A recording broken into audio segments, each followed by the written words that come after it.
Como ejemplo estelar o ejemplo principal de nuestra actuación, tenemos el Plan Móvese, que fue un plan de choque. El Plan Móvese fue un plan de choque pensado para actuar ante ese problema que os hablaba antes del territorio que tenemos y los impactos si se producen a una determinada velocidad, pues las consecuencias que pueden tener. Entonces hay que actuar de una manera efectiva para reducir la velocidad en ese continuo urbano de los que es nuestro territorio. Y la única velocidad por la que tienen que pasar los vehículos es garantizar los 30 km/h. Para ello, nosotros hemos llegado a la conclusión de que la única manera para que sea efectiva conseguir ese 30 km/h es colocar reductores físicos de velocidad, es decir, que haya un impedimento físico para que el vehículo no tenga más opción que reducir la velocidad. De hecho, hemos colocado reductores físicos de velocidad que lo que procuran es conseguir que el vehículo reduzca, y pasos de peones sobrelevados que, además de buscar que la velocidad sea de 30 km/h, lo que persigue también es garantizar la accesibilidad cuando hay itinerarios peatonales por los lados. Y así que el peatón siempre sea el primero y que el vehículo tenga que pasar de nivel y el peatón no tenga que bajar, sino que tenga que el vehículo cambiar de nivel. Este es nuestro Plan Móvese, que llevamos por la segunda edición y estamos redactando ya el Plan Móvese 3, y en las dos ediciones, en Plan Móvese 1 y Plan Móvese 2, hemos colocado casi 1.000 reductores físicos de velocidad con una inversión de 5,5 millones de euros. También, para tener un mayor teoría y tener una guía que nos siguiese en todas en cuantas actuaciones elaboramos, hemos redactado una guía de los espacios públicos y movilidad amable, que os la recomiendo, que se puede descargar de la página web de la Diputación de Pontevedra, y que es un ejemplo también de actuaciones que hemos hecho para tener una guía que nos siga de todas las actuaciones que debemos hacer, ¿no? Ahí vienen tanto los reductores físicos como formas de tratar el espacio público, siempre con ese principio de dar prioridad a las personas. Acabo ya con dos cosas. Una imagen de lo que creo que es más importante de todo esto, que yo creo que para tomar estas decisiones, cambiar las prioridades y demás, hay que tener determinación. Y eso es a lo que los dirigentes políticos se nos tiene que pedir y exigir. Determinación para conseguir las cosas, porque sin determinación no se logra nada. Y segundo, y acabo ya, vamos a acabar con un pequeño vídeo que hemos redactado, y un vídeo que lo que hemos hecho es reunir en una tertulia a la presidenta de la Diputación, aquí presente, al vicepresidente de la Diputación, al arquitecto asesor de movilidad, que también está aquí presente, por parte de la Diputación como representantes políticos y técnicos, con colectivos, con un representante, el presidente de la Confederación Gallega de Minusválidos, que representa a todos los discapacitados, a las personas con movilidad reducida, a un representante de una asociación de ciclistas que defiende una movilidad alternativa y una movilidad sostenible, a un representante de los padres y las madres, también un colectivo importante, y a una representante, a la presidenta de Stop Accidentes, una madre que perdió un hijo y que es hoy en día la representante de una asociación de las víctimas. Muchas gracias y acabo con ese vídeo. La provincia de Pontevedra es el pequeño paraíso y que tiene un paisaje que desde luego enamora, pero que le hace la vida muy complicada. Estamos en una provincia que son 4.500 km², cerca de 1 millón de habitantes, y hay 7.000 núcleos diferenciados de población. Casi 1.700 kilómetros de carreteras provinciales, ¿no? Que alrededor de esas carreteras existe vida. Creo que esta naturaleza de Galicia, de dispersión geográfica, es al mismo tiempo su perdición y su maravilla, ¿no? Se vivía en la aldea y se vivía bien, y de repente nos ha invadido esa maquinita que se llama el automóvil.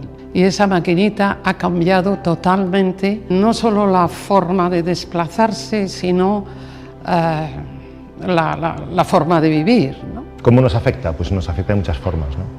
Por ejemplo, los alumnos de los colegios públicos a lo mejor tienen que hacer una ruta de 30 kilómetros para acabar yendo a un instituto que está a 5 kilómetros de su casa, en línea recta, ¿no? Hoy, en el siglo XXI, todavía Es normal en el rural ver a una persona que va en una silla de ruedas y que va circulando por la misma vía que va el vehículo. Los padres, en cuanto pudieron, retiraron a los niños de las calles, de las carreteras, de los caminos. De los problemas hay que buscar soluciones, soluciones creativas. No tenemos por qué estar siempre a expensas de un accidente. No puede ser y no es justo que para los vehículos se esté dedicando el 100% del espacio público y para las personas cero. ¿Cómo articular un sistema que haga posible esa dualidad, ¿no? Ahí está el reto y el debate, ¿no? Uno de los temas más urgentes en los que hay que tomar medidas sí o sí y ya, que es todo lo que tiene que ver con la movilidad, con la ordenación del territorio, con el derecho a la accesibilidad universal, lo que tiene que ver con la recuperación del espacio público para las personas. Esa idea, trasladarla, magnífica, prioridad absoluta a la persona, veremos que en esta realidad territorial lo complejo que es, pero que sí que es viable hacer, o sea que no es una utopía. ¿Cómo no vamos a poder cambiar lo que ha estado mal hecho y mal construido? Y claro que hay que tomar medidas para que puedan convivir las bicicletas, para que puedan convivir los peatones también en esos viales. Sea o no sea lo suficientemente popular en cada momento, hay que hacerlo. Y esa es la línea por la que optamos, ¿no?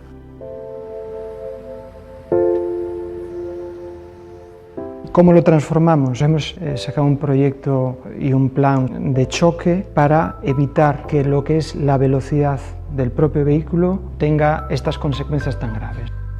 Plan Móvese, movilidad, velocidad segura, mediante dispositivos físicos de control de velocidad, provocamos que el propio vehículo aminore la marcha. Hemos instalado más o menos unos 1000 reductores con 5,5 millones de euros de inversión. Movilidad 3.0, estrategia, el eje fundamental de esta nueva Diputación. La seguridad fundamental, a más de 80 km/h, nadie sobrevive. Que sea sostenible, que sea inclusiva. La normativa de accesibilidad la hemos endurecido. Tiene que ser participativa y entendemos que toda la sociedad debe participar.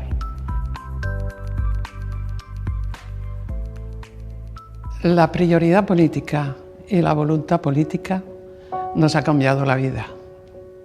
Y esto hay que agradecerle a los políticos que han sido valientes en tomar estas medidas, porque es verdad que es un deber moral del gobierno, porque es proteger la vida de sus ciudadanos. Utilizo el coche, utilizo la bicicleta y soy peatón.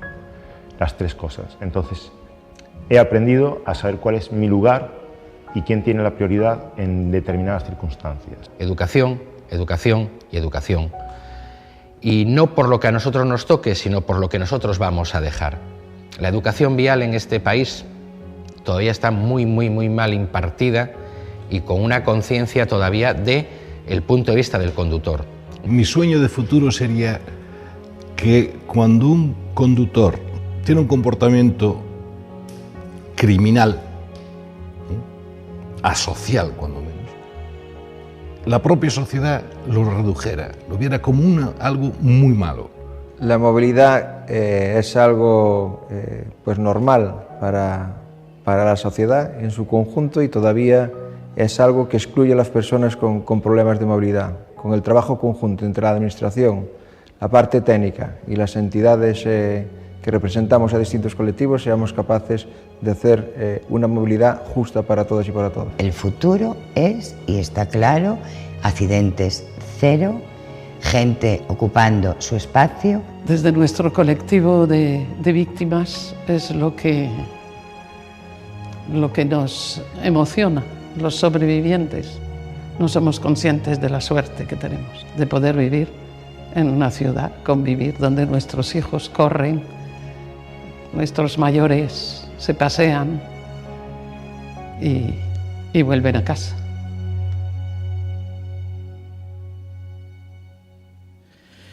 Tal como adelantaba en el día de ayer, muchas de las cosas en Panamá son bastante inéditas. Panamá es una ciudad muy pequeña, con grandes contrastes, lo conversábamos hoy más temprano, y muchas cosas han estado sucediendo en los últimos, por decirlo así, 6 o 7 años hacia acá, y sobre todo en aspectos inherentes a la movilidad. Y si bien hablar de la gestión de la seguridad vial en un país, pues hay que hablar de varios contextos, entre esos infraestructura, transporte público, fiscalización, control de tránsito, educación vial, concientización, la utilización de la tecnología, la condición de los vehículos. Yo quisiera de una manera muy breve tratar algunos de estos puntos y que son pues concebidos tanto como retos y algunas respuestas que hemos podido generar a nivel del país. Y para poder entender un poco la situación de Panamá es importante destacar que si bien nosotros no tenemos un ministerio de transporte, el tema de la descentralización municipal es algo bastante novísimo, por decirlo así, a nivel de Panamá. No es que no existan municipios, siempre han existido municipios, pero con recursos muy escasos y muy limitados.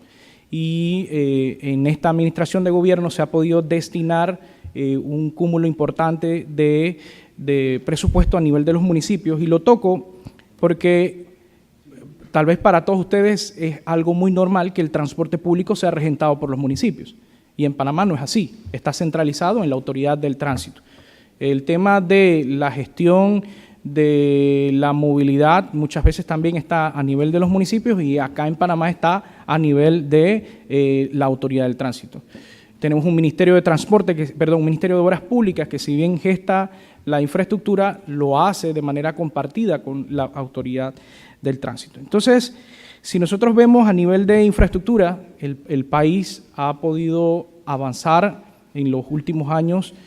Si bien todo el tiempo se ha podido construir infraestructura, pero esta infraestructura no necesariamente ha sido pensada en elementos y temas inherentes a la seguridad. Por decirle, Panamá, por ser un istmo pues muy pequeño, digamos longitudinal, por decirlo así, su red vial más importante, que es la vía panamericana, está atravesando todo el país.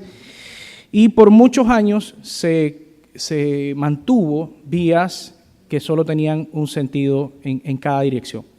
Y eso ha podido culminar con un proyecto que se inauguró a inicios de este año, y es la inauguración de la vía panamericana en el tramo de Santiago, que es la mitad del país hacia David, que es, digamos, el extremo oeste hacia Costa Rica.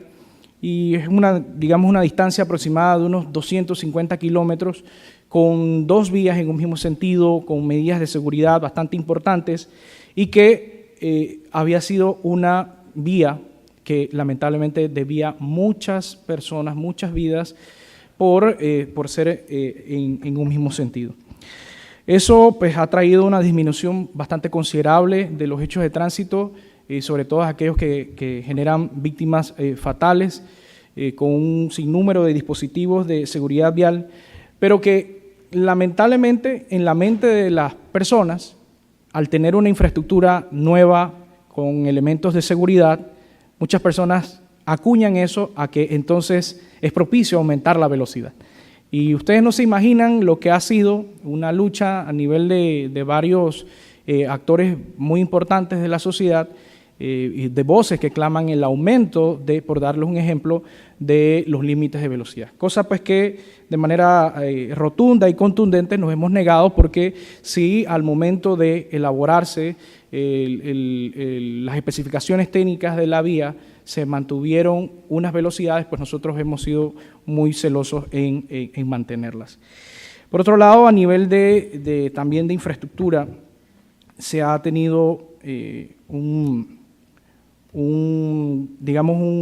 input bastante importante a nivel del transporte público masivo, específicamente a través de las líneas 1 del metro, ya el casi 90% de avance de la línea 2 del metro, y obviamente se constituyen una alternativa adicional hacia el transporte de superficie que desde el año 2013 hacia la fecha ha venido siendo prestado por una empresa de capital estatal que se llama MIBUS y que ha significado pues, una reducción importantísima en los hechos de tránsito.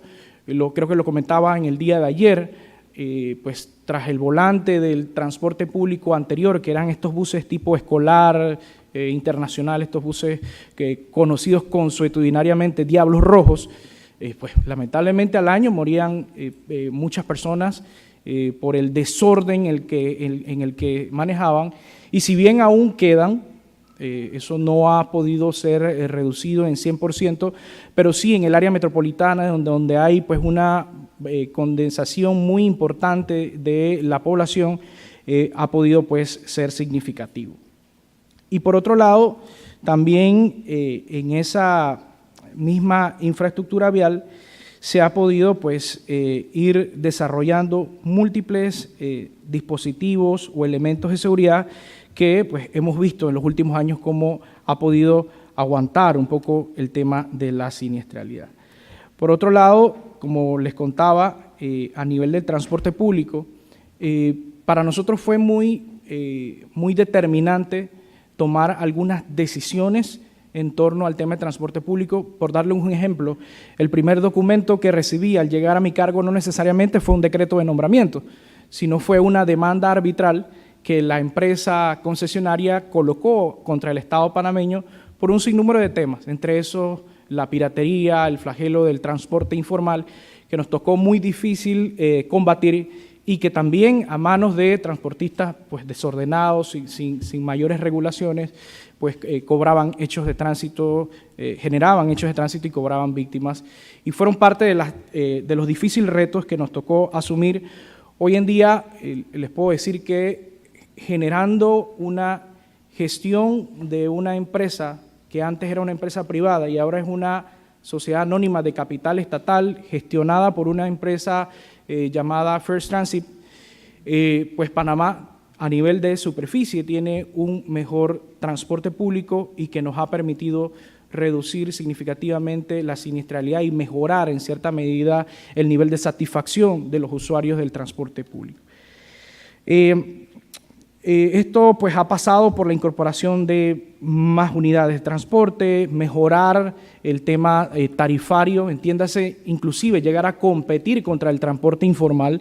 La ciudadanía, pese a que tienes un transporte seguro, que va regulada la velocidad, que tiene mayores comodidades, a veces uno siente que las personas, en función de esa necesidad de moverse, a veces pondera más el llegar a X tiempo o a X velocidad a que un tema de seguridad. Y nos tocó generar estrategias pues, muy importantes que generaban un sacrificio en cierta medida a nivel de los recursos presupuestarios de la institución para disminuir tarifas y competir con aplicación de infracciones, con sanciones, con mano firme, el transporte informal, y hoy en día pues, sentimos que eso pues, ha llevado a un nivel de estabilización al transporte. Si nosotros lo vemos desde el punto de vista mediático, el transporte sí es un tema importante, pero no marca dentro de la primera prioridad o preocupación del pueblo panameño, que hacia el 2014 sí lo era de salida. Por otro lado, nos ha representado un reto muy importante el crecimiento del parque vehicular. Panamá es un país que tiene 1.300.000 vehículos y unidades de arrastre, y pues las capacidades en su momento, tanto de personal como de herramientas tecnológicas para ejercer la fiscalización del control vehicular fue un tema pues, determinante. Y esto nos obligó a incrementar pues, tanto el pie de fuerza, tanto de la Policía Nacional como de la autoridad, la dotación de un sinnúmero de dispositivos como radares, alcosensores, detectores de drogas, boleteras electrónicas, cámaras y demás, para ir poco a poco gestionando esa fiscalización de las calles. Y esto nos trajo como consecuencia un incremento de las infracciones, un incremento significativo. Panamá pasó de 600.000 infracciones impuestas a casi 900.000. Y si tenemos un parque vehicular de 1.3, estamos hablando que un número representativo de los conductores en promedio o en proporción, aplica una infracción de tránsito, cosa que nos llevó a tomar otras decisiones. Y sobre todo a trabajar en el tema de la concientización hacia la ciudadanía. Y es por eso que en alianza con el Ministerio de Educación logramos elaborar lo que se llama las guías didácticas de educación vial, que hoy en día se imparten en los centros escolares públicos del país como un eje transversal. Y nos ha permitido pues, llegar a una cobertura de más de 200.000 estudiantes en las 10 provincias y en la comarca 9, con un recorrido largo todavía por desarrollar. Sin embargo, consideramos que a través de la educación es un mecanismo idóneo para resanar o resolver la mayoría de los conflictos y las dificultades que siempre tenemos en nuestros países. De igual forma, hacia los más adultos hemos llevado adelante un sinnúmero de campañas de concientización, como el Acuerdo Nacional de Seguridad Vial para Movilidad Segura.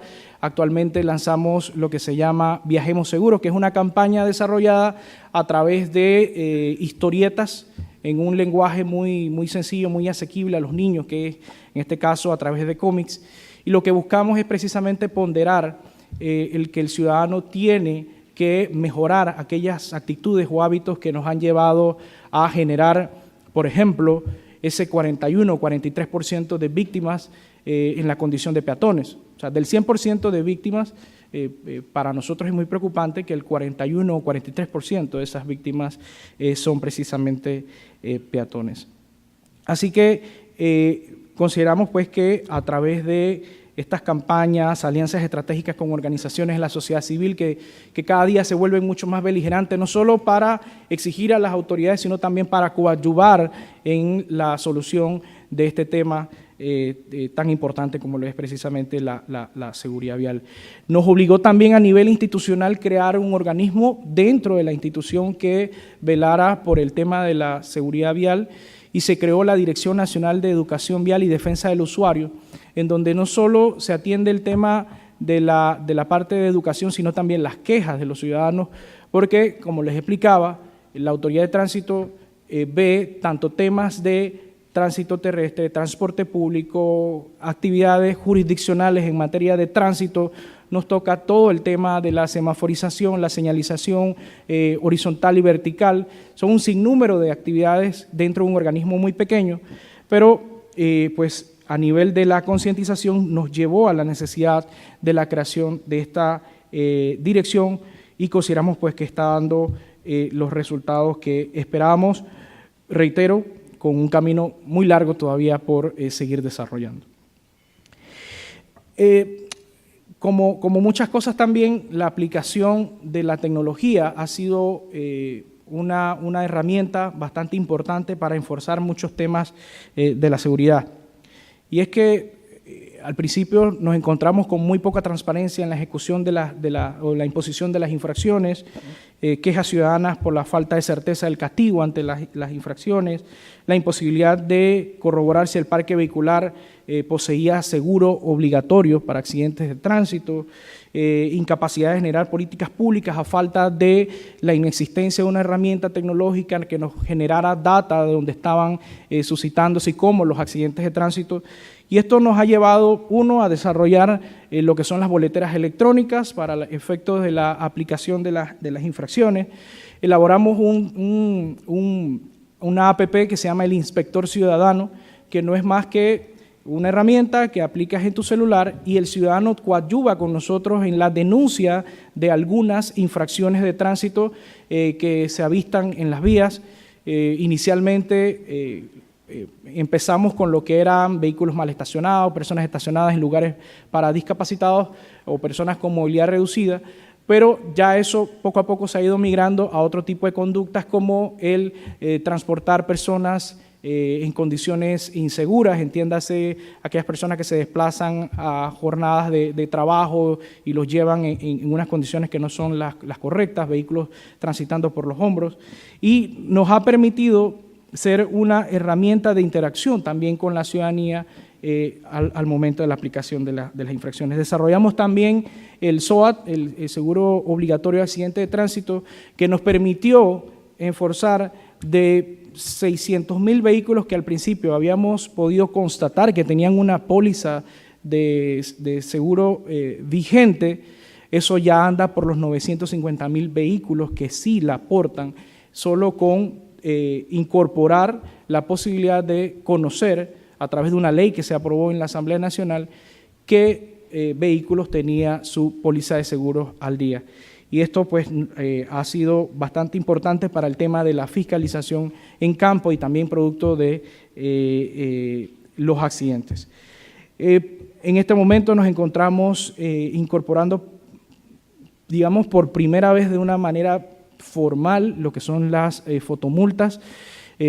Para nadie es un secreto que estos son temas, tal vez a nivel de Europa y otros países, son temas ya más asimilados, pero a nivel de nuestra cultura, en Panamá está ahora entrando este tema de la fiscalización a través de cámaras. Y por último, a nivel de tecnología, estamos implementando también lo que es el parte policivo electrónico para poder generar mejores políticas públicas en torno a toda la data que nos generan los hechos de tránsito y poder actuar de una mejor forma. A nivel de los vehículos hay una gran necesidad de transformar lo que hoy en día conocemos como el revisado vehicular. Un revisado que es una gestión más que todo documental, yo le llamo hasta fílmica porque es una revisión de unas fotografías de un vehículo, y quisiéramos migrar a la implementación de lo que son las inspecciones técnico-vehiculares. Pasa por hacer algunas regulaciones o cambiar algunas leyes. Por darle un ejemplo, la ley que instaura el revisado vehicular en Panamá establece que un revisado vehicular cuesta 10 balboas. Y entonces en ningún país serio un revisado vehicular óptimo cuesta 10 balboas, no sale la estructura de costo. Entonces, una de las primeras barreras a vencer es precisamente la modificación de esta ley. Hemos llevado adelante la elaboración de el proyecto para generar algunos términos y referencias con el Banco Mundial y poder propiciar a nivel de Panamá la incorporación de las inspecciones técnico-vehiculares. Y también quisiera destacar a nivel municipal, con aquello que les hablaba del inicio de la descentralización en Panamá, destacar el gran esfuerzo que ha estado elaborando el actual alcalde, José Isabel Blandón. El alcalde pues, ha acuñado los recursos y muchos esfuerzos en revitalizar la ciudad de Panamá. La ciudad de Panamá, para los que lo conocen, hay muchos vehículos, la gente ama los vehículos tanto como a su celular. Si los pudiera llevar a su habitación y dormir con ellos, lo hiciera.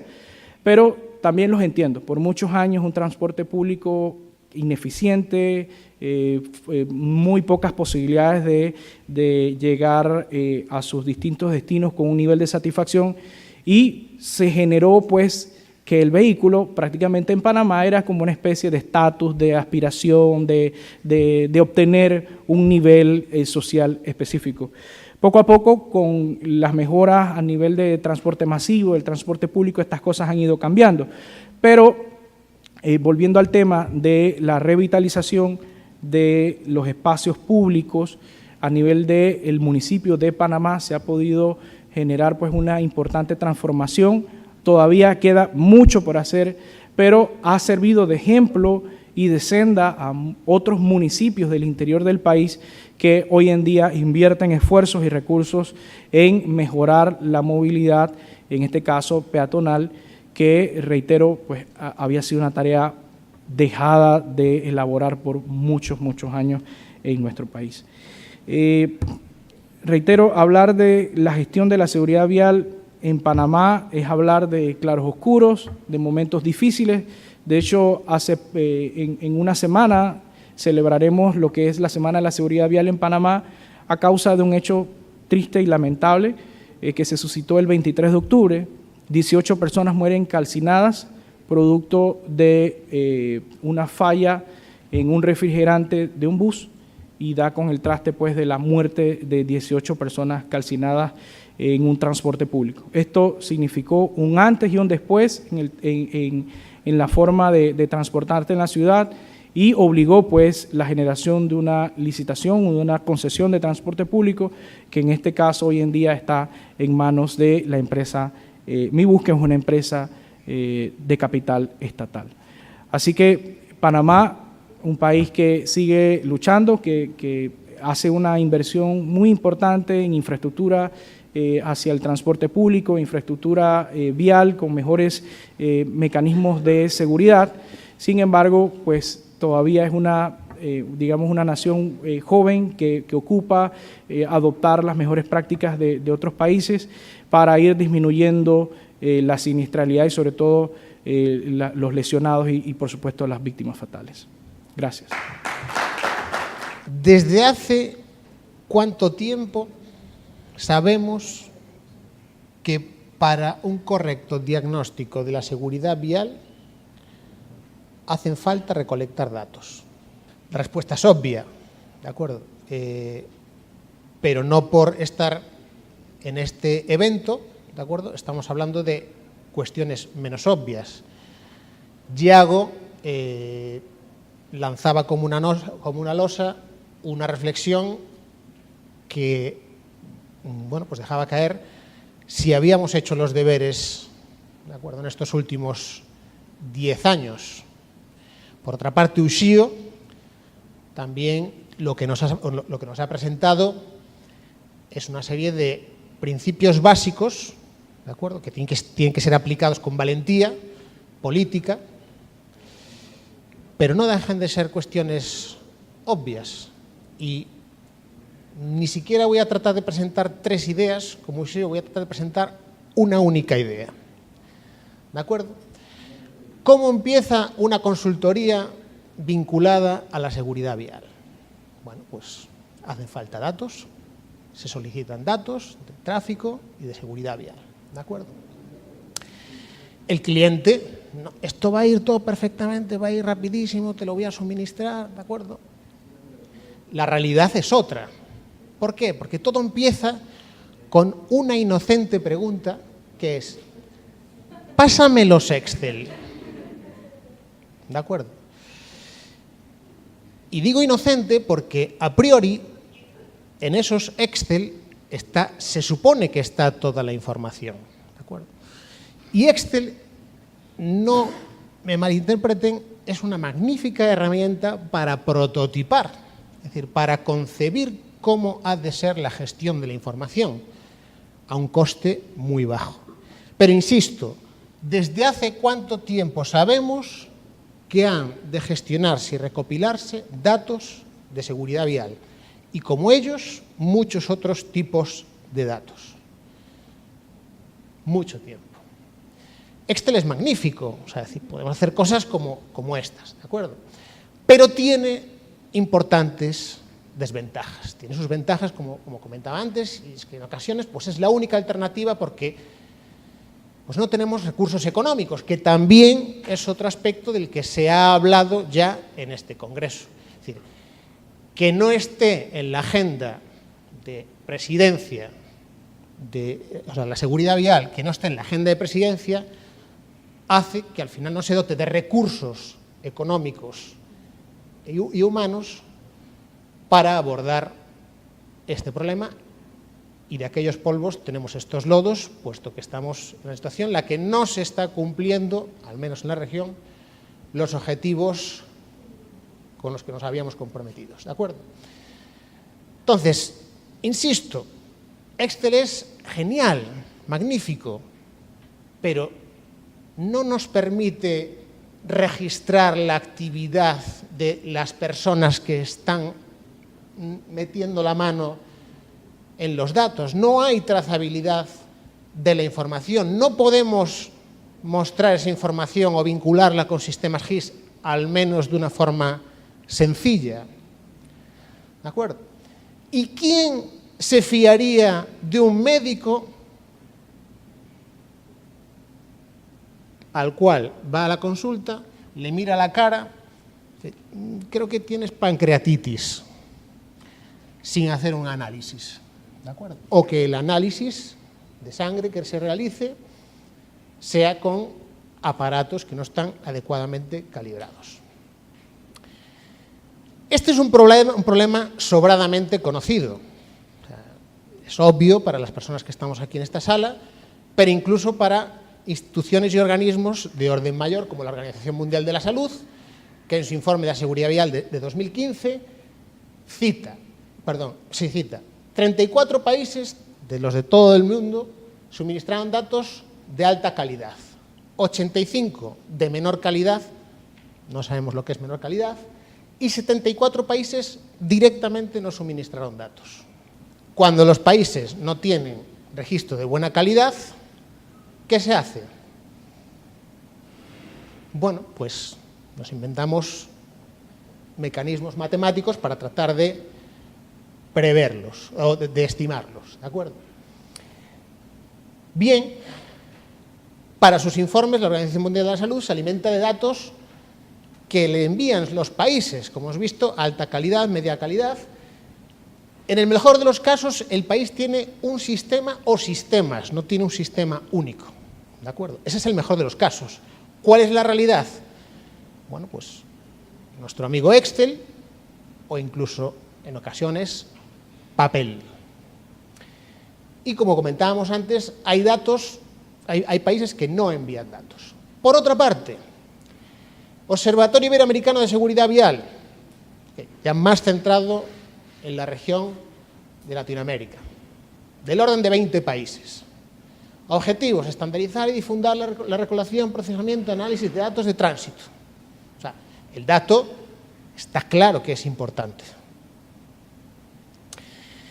Bien, en el 2012 hubo un contacto con el IRTAT. El IRTAT es un organismo de la OCDE, ¿de acuerdo?, para tratar de llegar a un mínimo consenso para crear una base de datos estandarizada para intercambiar esos datos. Hasta donde yo he podido llegar, y aquí, si hay alguien de la audiencia que me corrija, por favor, no se ha llegado a ese consenso desde el 2012. Bien, existe el apoyo del BID, de la CAF, del Banco Mundial, ¿de acuerdo? Bien. OCDE, a través del IRTAT, ¿de acuerdo?, que es el organismo específico que trata todos los datos de seguridad vial. Únicamente pertenecen a este organismo 6 países de Latinoamérica, al menos lo que he podido encontrar, de los aproximadamente 20. ¿De acuerdo? Hay un grupo específico de análisis de datos de seguridad vial. Claro, ¿cuáles son esos datos? Ya hemos ido hablando de ellos, que hay países que ni siquiera suministran datos, hay países que los tienen como los tienen, ¿de acuerdo? Y es consultable esos datos en unas estadísticas cuya calidad, pues, si nos fiamos de lo que nos está contando el calvo con gafas que está aquí, pues es cuanto menos cuestionable. Bien, y luego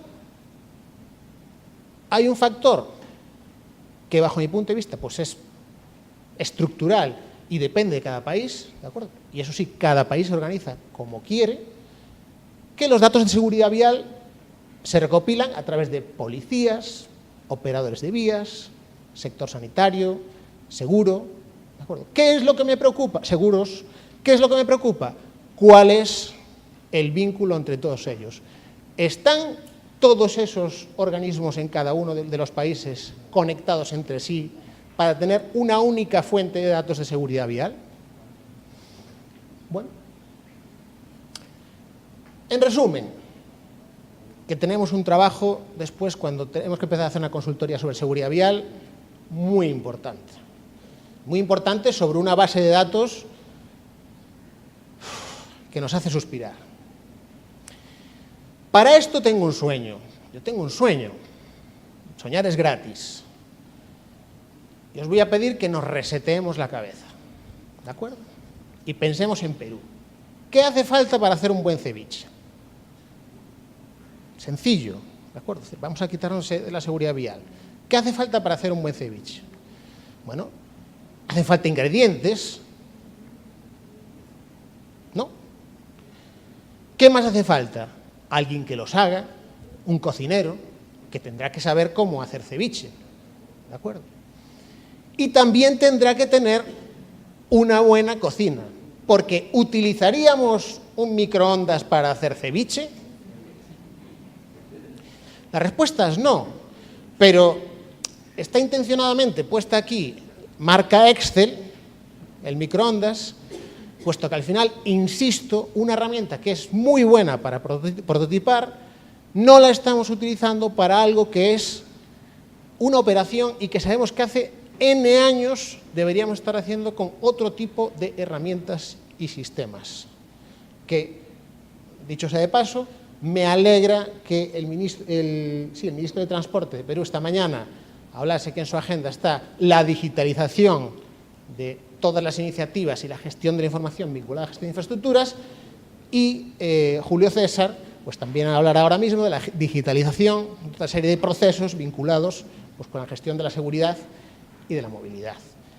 Yo lo veo así, o sea, para que salga un plato delicioso tiene que haber ingredientes, cocina y cocinero, ¿de acuerdo? Pues en la seguridad vial es exactamente igual.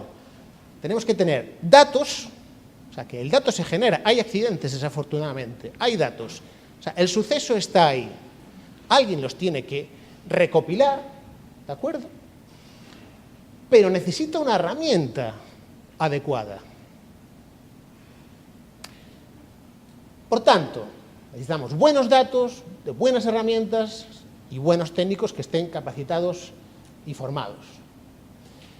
Por tanto, nuevamente, y ha sido un caso recurrente y ha sido para mí una alegría que me lleva estos días de percibir que la digitalización de la gestión de las infraestructuras ya es que no haya llegado para quedarse, es que ya llegó hace tiempo, ¿de acuerdo? Solo es una cuestión de tiempo que lo impregne todo todavía más. Ahora bien, David, nos has contado aquí que existe un problema y que tenemos... ¿Y qué hacemos? Bueno, pues o Mahoma va a la montaña o la montaña va a Mahoma. Esto es así. Es decir, o montamos una base de datos a nivel, con un mínimo, un acuerdo de mínimos, a nivel región, en el cual todos los países reporten contra esa base de datos. Yo ahí entiendo que cada país querrá tener pues, su cuota de poder o gestión, eso pues, lo veo más complicado, esa es mi opinión personal, ¿de acuerdo? O la creación de un sistema de intercambio de datos de accidentalidad vial con una base de datos internacional única, es decir, de abajo hacia arriba, desde los países hacia un reservorio común, ¿de acuerdo? Esa es mi visión particular, ¿de acuerdo? Mahoma va a la montaña o la montaña va a Mahoma. Con el impulso de organismos que ya existen, ¿de acuerdo? Me consta que se están produciendo reuniones y no sé por qué, bueno, sí sé por qué, no se han llegado todavía a un consenso, y el consenso es ese problema del que se hablaba ayer, que la seguridad vial no está en la agenda de presidencia, ¿de acuerdo? Bien, pero ese consenso se basa en algo, se basa en que nos sentemos en una mesa y que debatamos, este campo tiene que estar, este campo tiene que estar, este campo tiene que estar. No tiene que ser inmensa la base de datos, tiene que ser un acuerdo de mínimos. Luego cada país puede gestionarlo como crea conveniente y con las particularidades que quiera estudiar, ¿de acuerdo? Pero creemos una especie de norma ISO que nos permita estadísticamente comparar datos entre países, y ya no voy a decir países, entre ciudades, entre estados, entre municipalidades, porque este problema, no nos engañemos, no es solo de Bolivia, Paraguay, no, esto es de el estado A con el estado B, la región A con la región B, ¿de acuerdo? Bien, y yo hasta ahí me doy por satisfecho. Si tiene que ser una huaca, una pirámide azteca, la estructura de esa base de datos, ¿qué más da? O sea, es decir, el caso es llegar a un consenso, ¿de acuerdo? Para poder comparar adecuadamente. A partir de ahí, Y aquí es otra propuesta que lanzo, no sé si hay algún representante de alguna de estas instituciones. Pongamos medios económicos. Parece un proyecto lo suficientemente interesante, sencillo conceptualmente y de cooperación internacional como para que, pues bueno, el Banco Mundial, Banco Interamericano, CAF, echaran un cable y financiaran un proyecto de estas características. ¿Y por qué no? Pensemos en un tipo de sistema abierto, ¿de acuerdo?, de software libre, en el cual cada país pueda particularizar sus intereses concretos, pero que mantengan esa estructura de norma ISO, ¿de acuerdo?, que permita intercambiar los datos entre cada uno de los países. Insisto, estoy hablando de países, pero puede ser ciudades, regiones, estados, provincias, que tenga su sistema, o sea, su base web para poder visualizarlo. ¿Y por qué hablo aquí de smartphone, de app? Pues al igual que en Panamá estamos viendo un ejemplo de que los ciudadanos están contribuyendo, descargándose una aplicación, a detectar infracciones, ¿por qué la policía caminera no puede llevar en su sistema, en un medio relativamente democratizado como es un teléfono móvil o celular, su app para dar de alta esa información, ese suceso, ese dato que ha acontecido en ese punto concreto de la red viaria? Esto ya es de 10, bajo mi punto de vista. ¿Qué más nos quiere decir? Esto es sencillísimo, facilísimo, pero no está hecho. ¿De acuerdo? Nadie dijo que esto sería sencillo, tampoco las pirámides se construyeron en 2 días. Pero esta reflexión era lo único y la única idea que quería compartir con todos vosotros. Muchísimas gracias. Luego de agradecer la gentil invitación para participar en este 6º Congreso Iberoamericano de Seguridad Vial, a mí me gustaría iniciar esta conversación contándoles una anécdota. Yo hace algunos años, para ser más precisos, en el 2004, fui invitado por la Dirección General de Tráfico para ver los logros que había alcanzado España en temas de seguridad vial y, en particular, para ver el Centro de Gestión de Tráfico de Madrid. Y justo la noche que yo llegaba a Madrid, ya en el hotel, transmitían por la televisión un debate, ¿no? Y en ese debate, si mal no recuerdo, era uno de los últimos debates próximos a una elección, si no mal recuerdo, era el señor Rodríguez Zapatero con el señor José María Aznar, y para mi sorpresa, hablando de seguridad vial. Y digo para mi sorpresa porque el escalamiento del tema de la seguridad vial a ese nivel político presidencial es un poco raro en nuestros países, aun cuando somos ya países de renta media con cierto grado de desarrollo, ¿no? Y sí me sorprendió. Y de ahí la reflexión que hice en aquel momento de que el peor enemigo de la seguridad vial es la ausencia del Estado, es la indiferencia del Estado, ¿no? Y que después se replica en una ausencia de la sociedad y en una poca sensibilización de la sociedad sobre la problemática de la seguridad vial. Y de ahí la importancia de la necesidad de escalar el tema de la seguridad vial al más alto nivel político y a la agenda de la más alta magistratura de la nación. El mismo presidente de la República debería pues estar preocupado por los temas de seguridad vial y afortunadamente creo que después de muchísimos decenios de abandono y de indiferencia por la seguridad vial en el Perú, hoy tenemos un presidente que sí tiene en agenda y como primordial preocupación la seguridad vial. Y no solo porque se está formando, digamos, a nivel de Estado, una mesa de trabajo multisectorial en temas de transporte, tránsito y seguridad vial, sino porque, figúrense, es el señor presidente de la República el que tuvo la iniciativa de que este Congreso se realice en esta oportunidad aquí en Lima, como bien lo anotó el ingeniero Jorge Lazarte el día de ayer. Y esa ausencia, esa indiferencia se traduce en lamentables cifras, ¿no? Y yo voy a empezar por mostrarles estas, que reflejan precisamente los altos niveles de accidentalidad, de muertos y de heridos en accidentes de tránsito que tiene el Perú. Es cierto que también en los últimos años ha habido un ligero descenso que a mí particularmente todavía me entusiasma muy poco, no me entusiasma para nada, ¿no? Porque ese descenso no necesariamente está vinculado a un plan estratégico, armónico, integral de seguridad vial, ¿no? En muchos casos podríamos estar pensando inclusive que los altos niveles de congestión en las vías urbanas pudieran ser la causa de esa disminución en las cifras de accidentes de tránsito en nuestro país. Sin embargo, lo cierto y concreto es que ha habido un descenso en los últimos cuatro años especialmente en accidentes de tránsito, pero todavía en las vías urbanas siguen siendo el escenario del mayor número de estos eventos.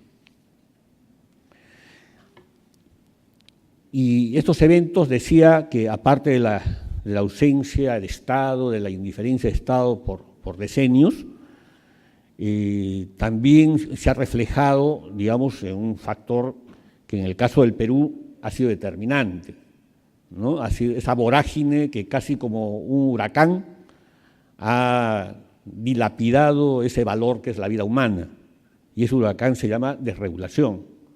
Nosotros estamos saliendo de un siglo casi donde la última década del siglo se ha traducido en una desregulación del transporte y del tránsito terrestre en nuestro país, ¿no? Bajo ese concepto errático de que la dinámica del mercado tiene todas las varitas mágicas para solucionar las distorsiones de ese mercado y que en consecuencia la mejor regulación es la no regulación, ¿no? Que fue precisamente el signo inspirador de esa década oprobiosa para el transporte en el Perú, que fue los años 90, ¿no? Donde se desregularon el transporte urbano, se desreguló el transporte interprovincial, se promovió la importación masiva de vehículos usados, vehículos que ya habían cumplido su vida útil en otros países y que se incorporaban a nuestro parque automotor, ¿no?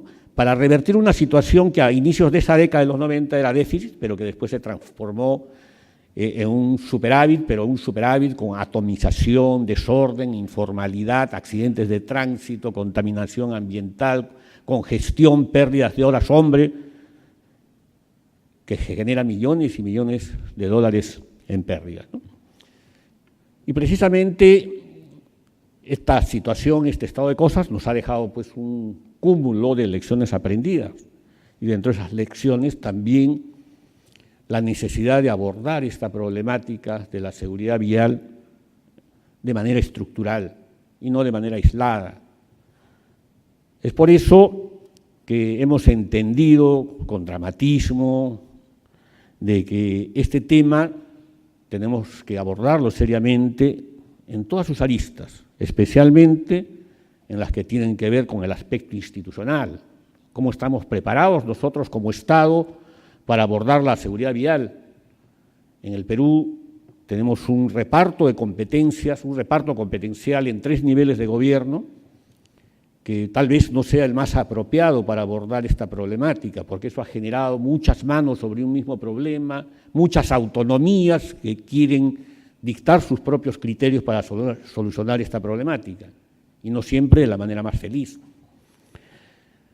Pero también tenemos que abordarlo desde la perspectiva de la sociedad, ¿no? Si bien es cierto, esta ausencia de Estado ha producido una sociedad poco sensibilizada y muy mal educada vialmente, eso no significa que esta situación no pueda revertirse, ¿no? Porque si pensáramos de ese modo, creo que tendríamos que promover un suicidio colectivo, ¿no? Porque el espacio público, el espacio vial, es precisamente el escenario donde todos nos desenvolvemos en nuestras vidas de una manera más sostenida, ¿no? Y tenemos que pensar que puede haber una mejor sociedad una sociedad más sensibilizada con la problemática de los accidentes de tránsito y tenemos que empezar de alguna forma por algo. Pero también tenemos que abordarlo desde las otras 3 perspectivas que quedan: la infraestructura vial, que esta sea la adecuada, el conductor o en general el ser humano en cualquiera de los papeles que adopta en la vía pública terrestre, ¿no? Ya sea como conductor, ya sea como peatón, ya sea como pasajero. Y por último, el vehículo, ¿no? El vehículo también es un actor inmaterial, por cierto, pero que también merece, digamos, ser abordado cuando uno habla de políticas públicas en materia de seguridad vial. Sin embargo, uno puede trazarse metas, ¿no? Y más aún cuando asume una responsabilidad en un país con altas cifras de accidentalidad como el Perú. Y muchas veces estas metas que uno se traza para el mediano y para el largo plazo se ven rebasadas por lo que ocurre en el día a día, ¿no? Los incendios que hay que apagar como autoridad. Entonces, eso hizo que, más allá de las metas que nosotros nos hemos trazado para cada uno de esos aspectos de la seguridad vial, hayamos tenido que de inmediato implementar lo que hemos llamado nuestro plan de emergencia de seguridad vial, ¿no? Porque precisamente cuando empezamos nuestra gestión ocurrieron accidentes muy emblemáticos, como el que se ha mencionado también ayer, el del Cerro San Cristóbal, por ejemplo, el accidente del Serpentín de Pasamayo, ¿no? Que sensibilizaron las fibras más profundas de la opinión pública y que hicieron recaer sobre las autoridades el dedo acusador como corresponde, porque a las autoridades precisamente nos corresponde asumir las responsabilidades en una circunstancia de esa naturaleza. Entonces, de manera rápida, de manera urgente y sin perjuicio de nuestras metas de mediano plazo, tuvimos que montar el plan Unidos Salvemos Vidas. Este plan tenía y tiene como propósito concreto reducir la incidencia de los accidentes de tránsito a través de acciones normativas, de fiscalización, de transparencia y de sensibilización rápidas, ¿no? Era nuestro corto plazo. Y para esto hubo que ser convocantes. Y ser convocantes significa no pensar que solo yo salvaré al Perú, ¿no? Como muchos peruanos solemos creer a veces, ¿no? Ser convocantes significa hacer esfuerzos interinstitucionales, coordinar, articular con los otros órganos del Estado, ¿no? Entonces, para eso nosotros nos reunimos con la gente del órgano fiscalizador, que es la Superintendencia de Transporte Terrestre de Personas, Carga y Mercancías, la institución que ve el tema de la defensa y protección del consumidor en el Perú, a la entidad a la que llamamos Indecopi, la Policía Nacional del Perú, que es el denunciante de la infracción de tránsito en las calles y carreteras del Perú, el Ministerio Público, que es el titular de la acción penal, porque en medio de todo también hay pues delitos que se cometen como consecuencia del peligro común, ¿no? Porque conducir en estado de ebriedad no solamente es una infracción administrativa, también es un ilícito penal que tiene que ser perseguido y tiene que ser castigado, como todas las otras modalidades de peligro común que se generan como consecuencia de la informalidad en la prestación del servicio de transporte. Inclusive tuvimos en algún momento una informalidad en el diseño de vehículos porque se montaban los llamados buses camión, o sea, a partir del corte de un chasis se construían buses interprovinciales para el transporte en carretera de piso y medio o 2 pisos que alteraban el centro de gravedad, cortaban el chasis, produciendo una serie de distorsiones que finalmente se tradujeron en lamentables muertes, ¿no? Por eso el Ministerio Público tiene un rol fundamental, la Defensoría del Pueblo, ¿no? Instituciones con las que se coordinó. Y hubo que montar, digamos, un sistema rápido de atención de algunas distorsiones que se producían en nuestro espectro del transporte y tránsito y en particular de la seguridad vial. Uno de los temas primordiales fue el de las licencias de conducir, que como tal como se ha dicho ayer, está afectado por una total falta de transparencia, ¿no? Se maneja por todas las regiones y por todas las municipalidades del Perú y no siempre con un criterio técnico que permita seleccionar a los mejores conductores. Muchas veces la licencia se vende, ¿no? Se vende a cambio de prebendas, ¿no? Y no necesariamente con una adecuada evaluación. Descubrimos, por ejemplo, que había personas que eran evaluadas en un Cayali, en su aptitud psicosomática, y a los 5 minutos esa misma persona estaba recogiendo su licencia en Lima, porque el trámite es en línea, ¿no? Entonces habían creado pues el gran sistema de la teletransportación, ¿no? En 5 minutos aparecían en Lima recibiendo su licencia, cuando 5 minutos habían estado antes en la selva peruana, pasando su evaluación psicosomática, ¿no?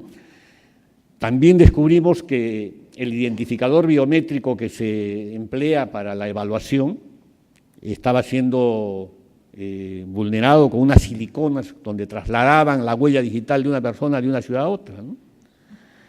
Y también hubo que poner solución inmediata. Entonces, en estos dos aspectos, por ejemplo, de inmediato ordenamos, y tuvimos que hacerlo así aún en contra de la opinión de un órgano del Estado que era Indecopi, que es el que maneja los temas de barreras burocráticas y libre competencia, disponer que no era posible ser evaluado en una región y sacar la licencia en otra, ¿no? También hubo que crear el identificador biométrico con la funcionalidad de huella viva, ¿no? Que es muy sensible al calor humano para evitar precisamente esto de las siliconas donde nos llevaban la huella digital viajando por las 3 regiones del Perú. En fin, son cosas que se tuvieron que hacer de manera urgente, como también se tuvo que montar un operativo tecnológico en nuestras carreteras, que se está iniciando recién, que consiste en la instalación de pórticos en las salidas de Lima.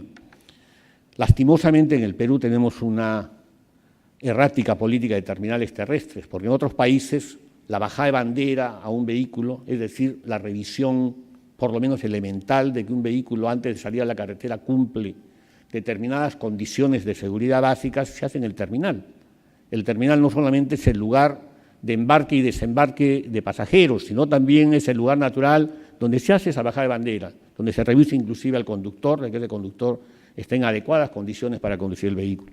Esto lamentablemente en el Perú no lo podemos hacer. Solo en Lima tenemos 116 terminales y a nivel nacional tenemos 872 terminales. Y no necesariamente en las salidas de las ciudades, los tenemos en el pleno centro de Lima, en la vía expresa, en la avenida Javier Prado, que seguramente ustedes han tenido la oportunidad de visitar, tenemos terminales terrestres, ¿no? Precisamente por esa liberalización en el mercado de transporte de los años 90 que posibilitó que cualquiera puede tener terminales, inclusive las propias empresas tienen su terminal terrestre, ¿no? Entonces, frente a esa situación que nosotros sí la estamos abordando dentro de nuestras políticas de mediano y largo plazo, se nos ocurrió que, digamos, ese control básico se realizara no en el terminal, sino en lugares estratégicos de la carretera a las salidas de las ciudades, y hemos empezado por la ciudad de Lima, colocando unos pórticos que leen la placa de rodaje, leen el chip electrónico pasivo que tiene la placa de rodaje, lo que nosotros llamamos la tercera placa, hacen el cruce de información con las centrales de gestión y de base de datos, y en escasos segundos tenemos la información ya en el control físico que está 1 kilómetro después en la carretera. Entonces, esto va acompañado de otra medida que también es propia de nuestras carencias y de nuestras limitaciones, ¿no? El vehículo que no cumple debería ser inmediatamente derivado a un depósito oficial hasta que se subsanen las deficiencias y hasta que se paguen las multas, ¿no? Pero el problema es que no tenemos depósitos oficiales suficientes en las carreteras. Entonces hubo que crear este mecanismo del retiro de placas, o sea, el depósito del vehículo mediante el retiro de placa y el nombramiento del depositario al propio transportista, pero ya sin su placa de rodaje, ¿no? Para que no pueda prestar el servicio hasta que se subsane. Entonces, eso también se implementó este año, ya está en operación, está dando buenos resultados, y una serie de medidas también de orden tecnológico rápidas, como el alerta Sutran, que es el mecanismo para que los ciudadanos comunes y corrientes puedan poner sus denuncias ante la autoridad. El tema de las licencias de conducir y la declaración de nulidad por haber precisamente vulnerado el control biométrico, vulnerado el tema el tema de la teletransportación que les refería antes. Entonces estamos declarando masivamente nulidades de licencias, un poco ya también para dejar un precedente, y estamos promoviendo también un conocimiento sobre los certificados de inspección técnica vehicular falsos que van circulando por el mercado en miles en el Perú, ¿no? Y esto sin dejar de lado los aspectos de capacitación y educativos que también se ha implementado a través de nuestro Consejo de Seguridad Vial. Entonces, estas fueron un poco las medidas de emergencia, ¿no? Sin embargo, no podemos dejar de lado lo que son nuestras metas, ¿no? Y estas metas siempre abordadas en sus 5 aspectos, ¿no? En el caso de nuestro sistema de licencias de conducir, que creo que es el que merece la atención, digamos, más prioritaria, había que partir por reconocer algo que nunca una autoridad de transporte había hecho antes, reconocer que el sistema realmente era ineficiente, era desintegrado y era además variable en cada región del país, ¿no? No había estándares uniformes, o sea, era un verdadero caos el sistema de licencias. Creo que en el año 2017 ya se han hecho importantes esfuerzos, además era poco tecnificado, ¿no? Cosa que también hay que anotar. En el 2017 hemos hecho un esfuerzo tremendo porque todo el trámite sea en línea, un poco para ir eliminando la participación humana en todo el proceso de otorgamiento de licencias de conducir, sobre todo la tramitología, porque en realidad todo ese circuito de corrupción empieza con el tramitador de la calle, ¿no? Que es el que está ahí ofreciendo el servicio de licencia formal, tanto, licencia sin evaluación, tanto, ¿no? Tiene distinto precio y el ciudadano elige, ¿no? Lamentablemente es así. Y tenemos que decirlo con todas sus letras, ¿no? Porque creo que la política de ir ocultándolo y ocultando esta crítica realidad es precisamente la que ha hecho que continuemos en esta crítica realidad. Y si no partimos de reconocer esa verdad, no vamos a poder solucionar este problema, ¿no? Entonces, frente a esta situación de desintegración, ineficiencia, poca transparencia en el sistema de emisión de licencias y este abandono en general de los órganos de gobierno nacional de ejercer su rol rector en el sistema de emisión de licencias, teníamos que revertirlo. Y para eso, justo hemos prepublicado en marzo pasado y estamos a punto de publicar este mes el nuevo reglamento de emisión de licencia de conducir, que pone un énfasis clarísimo sobre los aspectos tecnológicos, la transmisión en línea de datos de todos los actores del sistema de emisión, ¿no? Y son estos los centros médicos que toman el examen de aptitud psicosomática, los centros de evaluación que tienen a su cargo la evaluación en normas de tránsito y transporte y también el examen de manejo o de habilidades de conducción, como le llamamos acá en el Perú.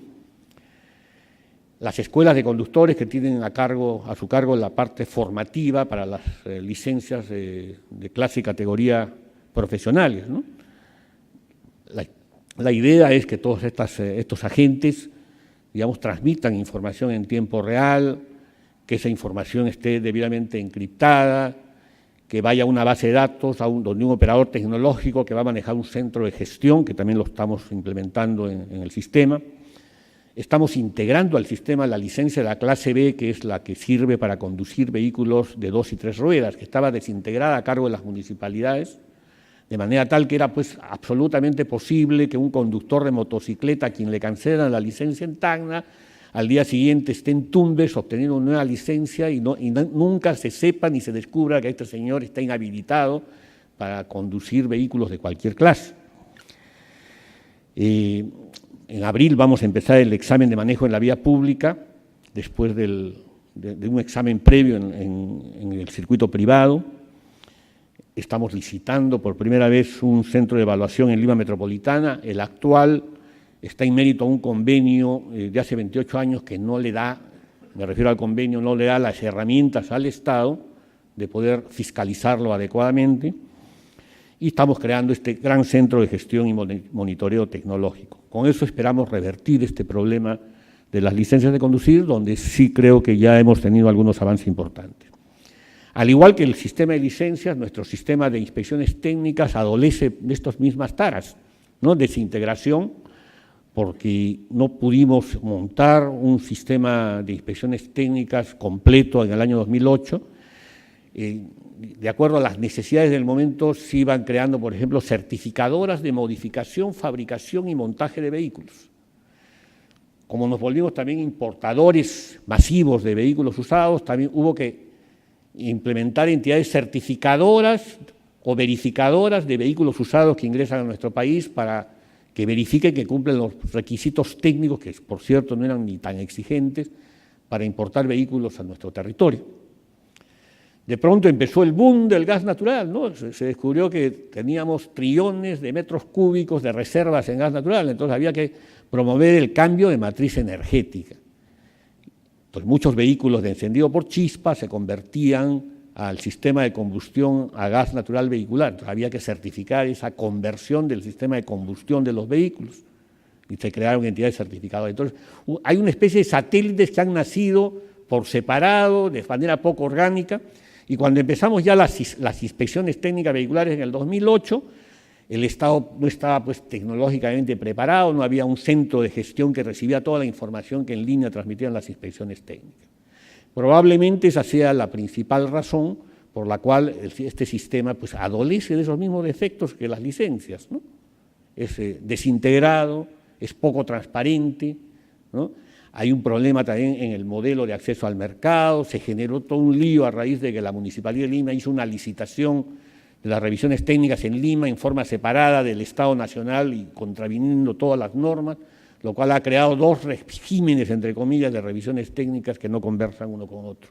En cuanto a la fiscalización de los servicios de transporte, nos apuramos, ya estamos, por cierto, en nuestra etapa final, más o menos teníamos esa misma problemática, mucha informalidad, mala política de terminales terrestres, y no tenemos un adecuado registro de los accidentes de tránsito, las herramientas tecnológicas son muy limitadas. Afortunadamente en el transporte y carretera ya tenemos GPS desde el 2014 para el transporte de personas y vamos a tener a partir del 1 de enero GPS para el transporte de carga.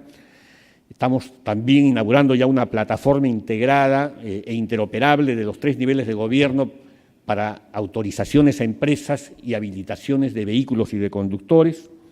Y por último, tenemos ya una agenda ya programada para la implementación de sistemas inteligentes en nuestro transporte, ¿no? Como dice el inmortal Calderón de Abarca en La vida es sueño, caminante no hay camino, se hace camino al andar se hace camino y al volver la vista atrás se ve la senda que nunca se ha de volver a pisar, y esa es la senda que nosotros no queremos volver a incurrir, la senda de la ausencia de Estado, la senda de la indiferencia del Estado en torno a la problemática de la seguridad vial. Muchas gracias. Bien, este es el índice que voy a utilizar, no se asusten, el primero les comentaré, sobre todo para el que no conozca algo de historia, temas de Guardia Civil y la agrupación de tráfico, y luego el planteamiento, pues al final, que en lo que se basa todo, al final, ¿qué tenemos que vigilar? El cómo se ejerce, y pondré un par de ejemplos de procedimientos actuales y procedimientos futuros. La Guardia Civil, desde ya sus inicios, ya por el siglo XIX, en el año 1844, ya estaba bastante volcada en lo que era la seguridad pública.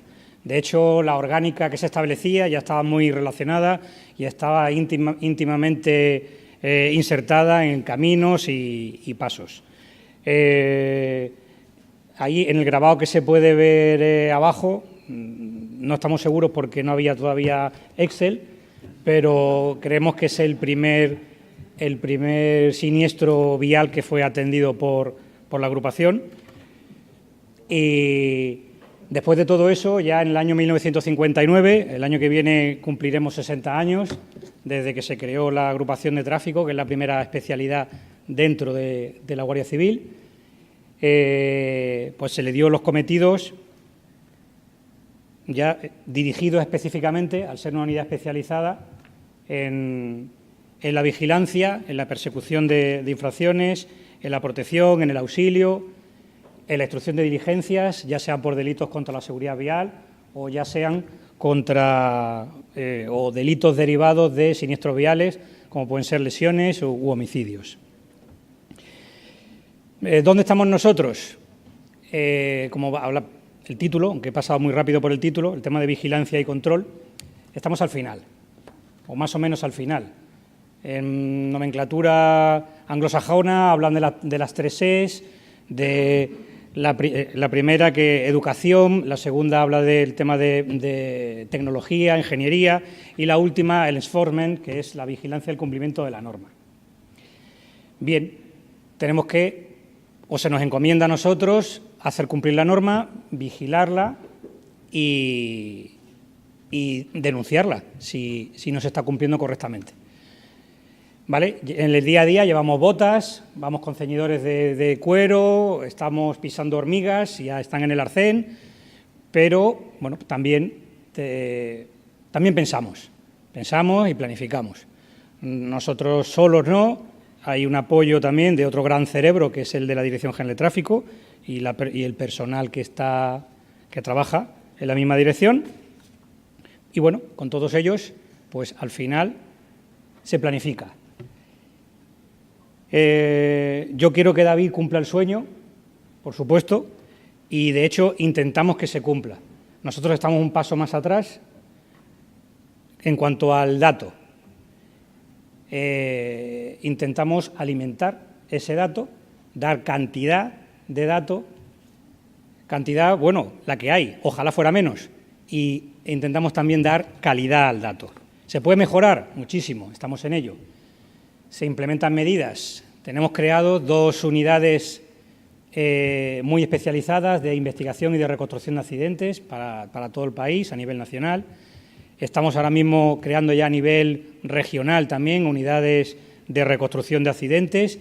Todas estas unidades son capaces de realizar una investigación mucho más en profundidad, donde tengamos, pues eso, un dato con mucha mejor calidad y cantidad. No cantidad en el número referenciado al número de siniestros, sino cantidad del mismo accidente, del mismo siniestro, ser capaces de aportar muchísimos más datos. Bueno, ya lo pongo ahí, lo he comentado también esta mañana, tampoco quiero repetirme en exceso. Al final vamos a obtener información y sin el dato, al final, pues como pollo sin cabeza, no seremos capaces de centrarnos, no seremos capaces de tomar las medidas adecuadas y, claro, las conclusiones no van a ser acertadas, con lo cual el problema no lo vamos a resolver. Igual, a lo largo del Congreso se han visto, son medidas, aparecen los diferentes paneles, diferentes conferencias, la Organización Mundial de la Salud, entidades regionales, a nivel continente, a nivel países, etcétera. Bueno, es ahí donde las conclusiones que se han establecido, que se han obtenido de esa cantidad de datos, se ponen en marcha. ¿Cómo, al final todo eso, cómo se lleva a efecto? No es un tema aleatorio, evidentemente, hablo ya de nuestra parte, de las unidades a las que yo represento, no es un capricho, es decir, la patrulla de la agrupación de tráfico, en este caso, no está en un punto porque quiere. Todo esto lleva un largo camino de planificación anterior. ¿Y por dónde empieza? Hago un pequeño paréntesis, hace 2 semanas estuve compartiendo pues una mañana con la Asociación Nacional de Empresas de Auxilio en Carretera en Barcelona. Y bueno, ellos tienen un problema también parecido al nuestro, y es que el personal de ellos, que trabaja en carretera, muere en la carretera trabajando. Víctimas de atropello, fundamentalmente, o bueno, también son en accidentes en movimiento. Entonces, yo les comentaba, digo, tenemos que ser egoístas, pero en el buen sentido. Esa protección que yo quiero darme a mí mismo a la hora de trabajar, esa va a redundar no solo en mí, por eso digo lo de egoísta, sino va a redundar también en el resto de personas integrantes que están en el lugar de un siniestro. Si yo soy egoísta y me protejo, yo voy a dar un mejor servicio. ¿Por qué? Pues porque si yo estoy, el último caso lo tuvimos el año pasado, en julio, el día 3 de julio de 2017, un componente de la agrupación atendiendo un vehículo en el Arcén, pues bueno, en el transcurso de ese servicio, un camión, se sale un poco hacia la derecha, invade el Arcén, lo atropella y lo mata. Entonces, ese auxilio no termina de darse a ese vehículo, a ese conductor que estaba en la carretera, que tenía una necesidad, al final no le hemos atendido. Las circunstancias fueron fatales, ¿no?, porque falleció quien debía auxiliarle, al final fallece, con lo cual necesitamos ahora otro auxilio doble, a la primera persona que todavía estaba sin auxiliar y al segundo. Por eso digo lo de ser egoísta. De la parte anterior, de toda la planificación, de todas las conclusiones que hemos llegado a los accidentes, todas las conductas que se detectan no son igualmente peligrosas. Normalmente las más peligrosas tienen o suelen estar recogidas en el Código Penal con penas de prisión aparejadas. Con lo cual, no se llega a todo. Los recursos son limitados, recursos humanos limitados, recursos materiales limitados, recursos presupuestarios, todo es limitado. Bueno, vamos a hacer un esfuerzo de coordinación, un esfuerzo de priorización, a ver dónde debemos estar.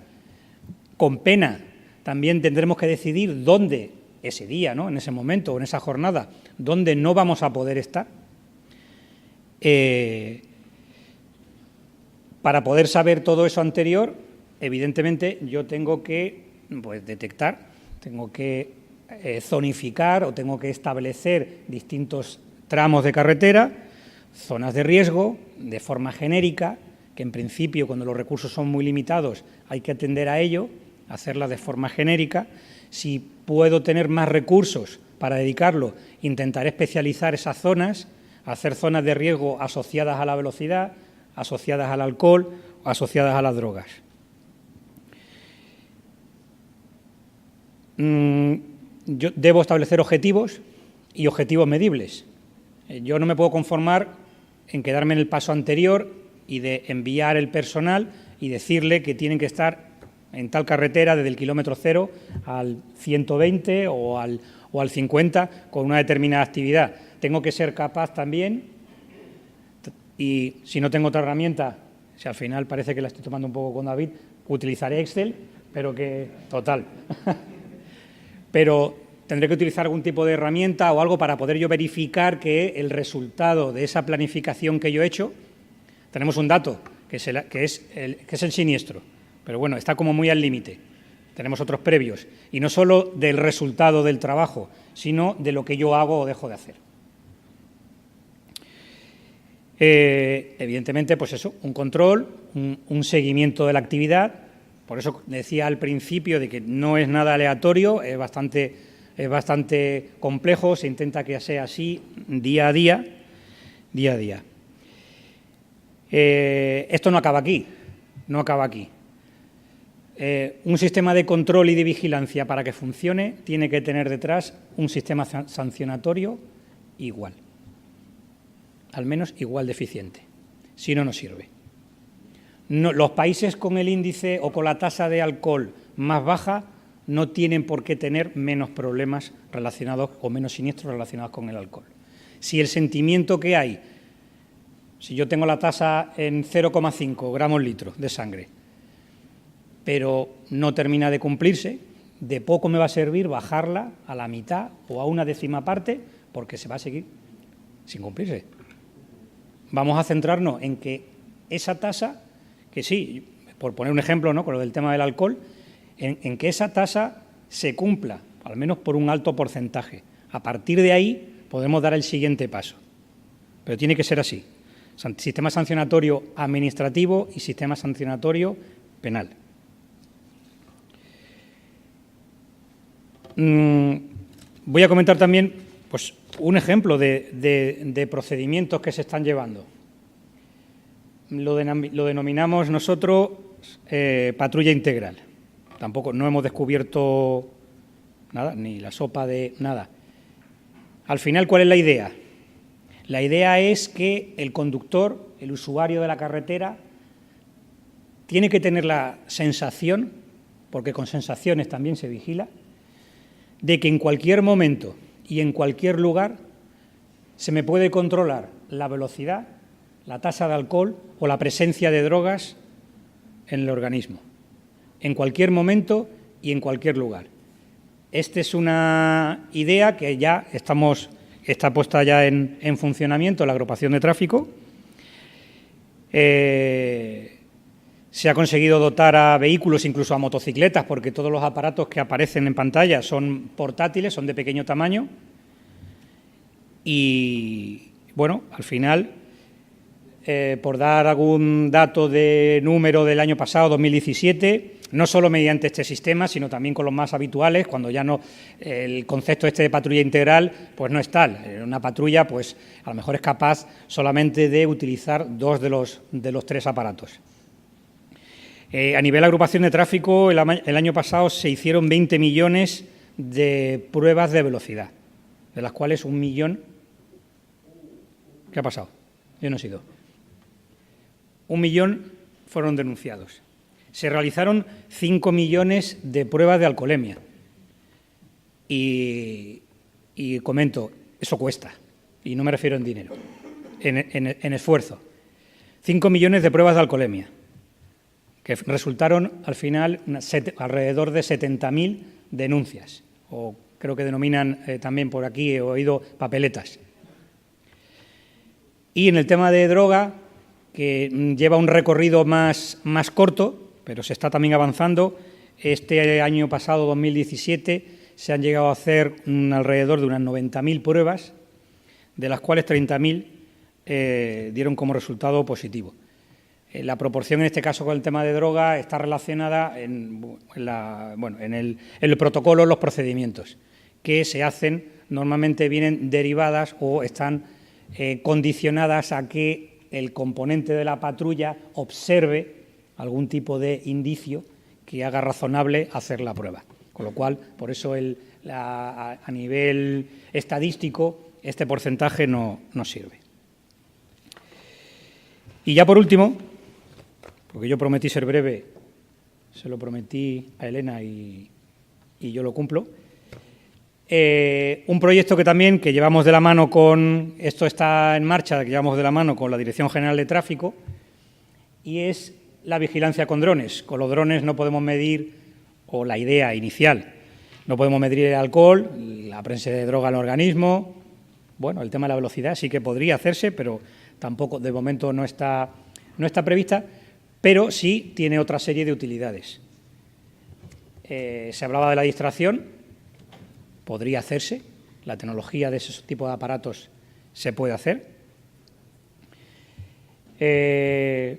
Otro tipo de infracciones, conducción anómala, conducción temeraria, etcétera, investigación de accidentes, también. El aparato va incorporado con una serie de cámaras que son capaces de levantar la escena del accidente y levantar el terreno en 3 dimensiones, pues es un dato o una serie bastante completo y de bastante ayuda para los investigadores. Y muy rápido y seguro, en el simple hecho de que fuera de la plataforma, sin riesgo, es capaz de uno grabar la escena o grabar la circulación, grabar la vía sin problema y sin interrumpir el tráfico. Y luego, pues, como dispositivo de mando y control, pues para jefes de unidad, en cuanto hay grandes eventos, pruebas deportivas, de las cuales también las unidades de movilidad también las hacemos nosotros, etcétera, etcétera. Y la presentación iba de vigilancia y control, pero he querido poner conscientemente esa fotografía ya en la última diapositiva, que es la de despedida. ¿Por qué? Porque también somos capaces de hacer algo, a nivel policial hablo, de concienciación. Y este es un ejemplo. La Guardia Civil de Tráfico, la agrupación de tráfico de la Guardia Civil pertenece a una red de policías de tráfico a nivel europeo, que se llama TISPOL, está integrada por 31 países y representantes son policías, exclusivamente policías. Cada año se celebra el Día Europeo sin Día Europeo sin muertes en accidentes de tráfico. Este año fue el día 19 de septiembre, se celebró en Madrid y no es otra cosa que una campaña de concienciación, medios de comunicación, contacto con otros países, etcétera, etcétera, de concienciación de todo lo relacionado con la seguridad vial e intentar que ese día, la pena es que tenga que ser anecdótico un día. Este año no ha sido posible por parte de España, no ha sido posible, hubo 2 fallecidos ese día, pero en el año anterior, 2017, sí, acabó con 0 y creo recordar que 2016 también. Esta es un buen ejemplo de intercambio de prácticas. Comentaba también lo de qué útil es copiarse de quien lo hace bien. A través de esta red policial se intercambian prácticas, se intercambian procedimientos, se intercambian conocimientos y es un método que podría extrapolarse. Es útil cuando se hace a nivel sectorial, evidentemente. Hacer redes o macro redes con integrantes pues, de distintos sectores, o bien político, bien, no lo sé, estamento, bomberos, sanitarios, etcétera, sería bastante complejo de organizar. Pero de esta forma, ya bastante más especializado, la verdad es que a nosotros viene bastante bien y es bastante útil. Nada más. Muchas gracias. Bueno, la verdad que me toca último, un día cansador, todavía falta bastante, pero agradezco que me haya tocado último. La verdad que está bueno porque casi como que los anteriores me introdujeron en el tema o con lo que pienso decir. Aquí lo veo a Jacobo, si quieres Jacobo te puedo decir, porque no voy a ser políticamente correcto, para que luego no quedes comprometido con lo que voy a decir, pero unas cuantas barbaridades se van a soltar. A ver, nos preguntamos el primer día. ¿Es la década de la seguridad vial ganada o perdida? Y yo creo que claramente perdida, pero no perdida del todo. Porque, claro, la verdad que está perdida. Yo creo que sí, definitivamente que está perdida, creo que hemos hecho mal las cosas y creo que ni siquiera lo más básico, como decía David, que es poder contar cuántos muertos tenemos, no lo sabemos. O sea, ahora después me iré más adelante y creo que por eso está perdida. Ahora, uno ve Pontevedra y dice, alguien la ha pegado. No, claro que está bueno. Hoy recién les pedí, digo, quiero venir con mis alumnos de la facultad a conocer Pontevedra. No quiero ir a Suecia, a esos lugares raros. No.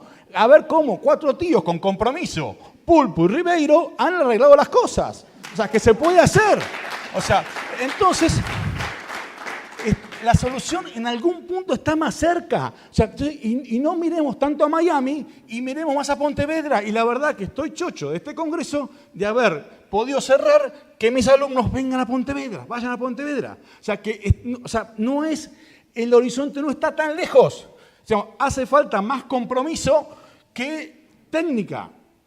Bueno, entonces voy a dar un modelo general, Ciudad de Buenos Aires, plan general, algo vamos a ver. Nada, yo creo que este es un poco el raconto de la cosa general. Empezamos con la trilogía de seguridad vial, luego le incorporamos el 4º factor, luego los factores mezclados, luego apareció en plan mundial con los 5 pilares, está todo perfecto. Llegamos a visión 0, me encanta, pero los muertos no bajan. Entonces, ¿qué hace falta para revisar esto? Aparte de compromiso político, insisto, compromiso político. Nada. Acá seguimos, y aquí, para mí, hay una punta. Vemos estos países, yo tengo una gran ventaja que ellos no tienen. Mi ponencia está publicada, entonces lo que no se entienda, que va a ser mucho, la pueden leer en la revista. Pero aquí está la pauta. Miren estos países, qué bajitos que están. Y acá estamos todos los demás. Ahora, cuando vamos a estos mismos países desarrollados, vemos que uno se va. Tiene las mejores carreteras, tiene los mejores vehículos y sigue teniendo muertos. ¿Qué pasa? No hay transporte público. Si queremos entender a Estados Unidos, es entender a Miami. ¡Ay, qué hago! Entonces, yo creo que buena parte de mi ponencia se centra en esto. Yo creo que cuando hablamos de seguridad vial, seguimos hablando de seguridad vial desde arriba del vehículo particular. Y me parece que mientras no migremos desde donde miramos, que creo que es el cambio que bien hace Pontevedra, vamos a seguir mal. Y no creo, y me parece que en este punto Estados Unidos, y en particular Miami, nos ayuda mucho a entender qué pasa. Uy, esto se ve bastante mal. Bueno, estos datos me encantan. ¿Por qué? Estos 2004, el informe de la OMS, muertos según el modo de transporte. Si ponemos al ferrocarril en 1, ya vemos que si yo voy en autobús, tengo el doble de probabilidad de morirme. Ahora, si ya me voy en auto, tengo 10 veces más que el autobús. Y 20 veces más que el ferrocarril. Entonces, realmente, no voy a hablar de la Kalashnikov, eso después. Pero realmente a mí me parece que, y cuidado, cuando hablo de autobús, hablo de autobuses regulados, o sea, un servicio público, que tenga seguridad. Porque nos pasa en los países, sobre todo en los subdesarrollados de América, que es cantado. Cada vez que leemos accidente en un bus, son buses ilegales. Ah, no, son más baratos. Son más baratos, pero... Entonces, yo creo que acá está el gran cambio. ¿Por qué? Porque, decía Jacobo, podemos bajar de acá a la mitad. Llegamos a 10. Ahora, mira, si yo de 10 de aquí me lo migro aquí, es que ya estoy en la 10ª parte. Para mí, el gran desafío de la seguridad vial es pasar de aquí a aquí. Y si fuera posible aquí. Bueno, acá ya empiezan los guiados. Pero ya estamos acá hablando de un margen muy menor. Dios, y no nos metemos a bajar de 20 a 18, a 17, a 15, a 10, y de 10 no bajamos. Si somos capaces de migrar de acá a acá, ese es el cambio sustancial. Y aparte una cuestión también de derechos, que también hablábamos en la primera sesión, es el derecho a la movilidad, que tiene que estar disociado del nivel de renta. No puede ser que uno cuando compra un coche cree que está comprando el derecho a usar la vía pública, y cuanto más grande tengo el coche, más derecho tengo. O sea, que el derecho tiene que ser independiente del nivel de renta. Bueno, vamos a la ciudad de Buenos Aires. Acá hay un dato, las estadísticas que yo pongo de la ciudad son de Buenos Aires. Ahora, cuidado, porque en la ciudad somos 3 millones de habitantes, pero entran otros 3 por día. Y la mitad de los coches que circulan por la ciudad vienen de Gran Buenos Aires. Todavía no estamos tan mal en tanto y en cuanto el transporte público es la mitad del transporte privado. Hay algunos datos que después lo vamos a ver. Miren esto, bicicleta, 3,5%. Digo, ¿por qué me importa esto? Porque fíjense cómo la bicicleta está creciendo y no se ve reflejado en la estadística de siniestralidad. Porque este 2010 no es ni siquiera Excel, es lápiz y papel de sumar 1 a 1 entre lo que informa la policía y lo que me dice el servicio de ambulancias. Y lo que es vergonzoso, y hay que decirlo, es que Argentina tuvo el auxilio de bancos internacionales que nos dijeron cómo hacer el observatorio, a imagen y semejanza del OICEBI, que apareció el IRTA, diciendo, no, nosotros les vamos a auditar los datos, no sé qué historia. Pasaron no sé cuánto tiempo, pasaron no sé cuántos años, y como dice un amigo mío, la seguridad vial es verdad, salva vidas, la de los consultores. No, sí sirve.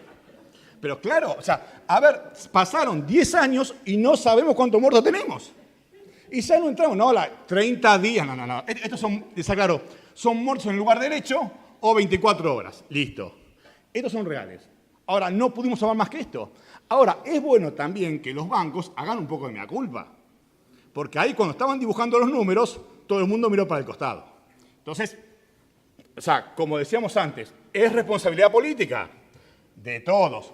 Bueno, acá como estamos, no estamos bien, estamos bajando. Si vemos cada 100.000 autos, bajamos un poco. 100.000 habitantes también. Igual les aclaro, esto en realidad podríamos bien decir que es la mitad. Porque yo solamente estoy considerando como habitantes y como autos los propios de la ciudad, no el doble que entran cada día. Y acá, bueno, varios datos. 2/3 usuarios vulnerables, un tercio, ay, me fui de las motos, no importa, ahora vuelo. Un tercio automovilistas, mitad de los muertos peatones, mitad motociclistas. O sea, es claro, el problema lo tenemos en que los autos pisan a los peatones. Y la otra es que los motociclistas se suicidan. Es que, no, es que voy para atrás, o sea, es que cuando venden esto, o sea, ¿a quién le dicen, mire, usted está comprando una bomba que es 154 veces más peligrosa que el ferrocarril? No se lo dicen a nadie. Pero es así. A ver, si yo hubiera entrado... Ay, después, cuidado que ahora después me meto con la Guardia Civil. No, pero es claro, si yo hubiera entrado al país con el Kalashnikov, con ese fusil automático, no estaría acá, me hubieran detenido, seguramente, porque es peligroso. Ahora, la motocicleta mata más que el Kalashnikov, pero es así, o sea, es que no nos damos cuenta porque es una política comercial. O sea, tenemos motos, cilindrada ilimitada, potencia ilimitada, total, una vez que la pagó es de él. Claro, pero es lo mismo los vehículos, 200 kilómetros por hora. Si no podemos ir a más de 140, 130, 100. O sea, pero seguimos, y nadie le pone el cascabel al gato. ¿Por qué era la Guardia Civil? Pregunta, no me Chávez. Curso de seguridad vial, policía de la provincia de Buenos Aires. Los que conocen Argentina, zona caliente. ¿De qué creen que va a morir más probablemente un policía? Atropellado. Todo el mundo cree en enfrentamiento, pero ni siquiera el policía, que está todo el día en zonas calientes, digamos, a los tiros todos los días, 2/3 de los policías mueren por siniestros viales. Solamente 1/3 muere en enfrentamientos. O sea, que ni siquiera a los policías que están a los tiros todos los días, en una situación social muy complicada, resulta el enfrentamiento. Por eso es más peligroso el auto. Lo mismo que los daños colaterales. O sea, le tiré un tiro y maté a un vecino. No, todos lamentablemente los vecinos que se han muerto han sido atropellados por la policía, con los autos. O sea, lo que está realmente matando es el auto. O sea, pero démonos cuenta, o sea, esto no soporta más. Sigo. Bueno, este es interesante. Puse en 100, año 2010, distintas variables. Esta está buena. ¿Por qué? Porque me mide en verde el PBI, que es lo que mueve la movilidad. Esto, transporte público y privado, van más o menos de la mano. Y acá las mortalidades. Yo creo que el desafío que estamos teniendo ahora es realmente bajar el privado y subir el público. O sea, yo creo que el desafío de la seguridad vial de Buenos Aires como área metropolitana es ese.